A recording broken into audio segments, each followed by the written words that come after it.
ariko ndi kumva byabuze kujya he nanjye hari ngufashe iki nagira ngo mfashe mwana Shesho nta kintu nagufasha pe umwana wanjye wamfashije ko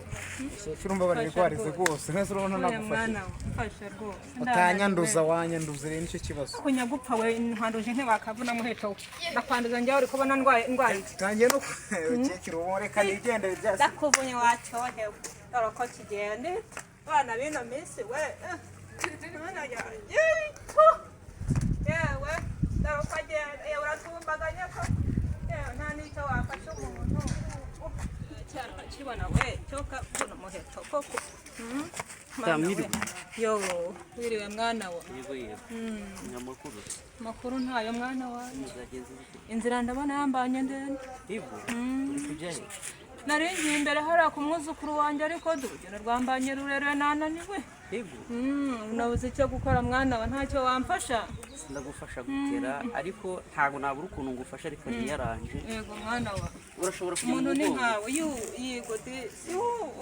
mwana wa nimbe nawe ayiwe mwana we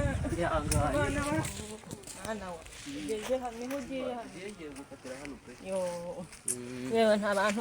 abantu nkawe yaba bari bakibaho ko urakoze rero mwana we ihangane rero nanjye ndi kwihuta cyane urakoze mwana we gusa Imana igushoboze mu rugendo ugira umugore se umusore nayize ngo nzagumye mu bakobwa banjye wari umufite ariko arahari wagumiwe yego arahari wagumiwe kiriya cyana cyantambutseho uburyo kiza kungirira neza burya muraka kimuhaye none ndamuvumye ihangane ntakunda abantu bose ntabwo bagira neza sawa urabeho ugenda kwiza ubatashye uwo mukazana rwose umunsi uhurize pe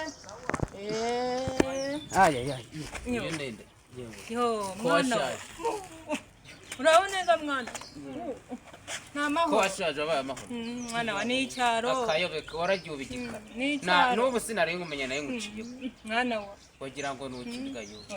ariko baragufunze oya n'icyaro mwana ni ibibazo ko waragiye ubigikara n'izuba ryo mu ntara bari bambwiye ngo nze ngufate nyine nayo nguyobe nari nguciyeho naje reba bwamagaraye hano ni njyewe mwana wa iwanyu se baraho turaho natwe twabya kandi gakobwa Imana ibintu byose ni amahoro nawe ariko ndabona uri igisoro yewe wabyoreye ubigeze se kuduha inzoga ubu ubona umukobwa nawe ufite wabyoreye byankoreye naragenda mwizera mu amafaranga ahita yigendera ubu ngubu nahise ndahera ko nta wundi nta mugore nzaza mwana iturize hari agakobwa keza ari mu cyaro gafite umutima nzakakuzanira urakoze nzakakuzanira mwana wa ngaho nsindagiza rega n'umucyecuru baba burimo yewe n'inzara nta nzara nawe da nta nzara ma ubukene wenda bwo twabikize dusigaye twibera mu gipangu nta kibazo mwana wanjye biratagaza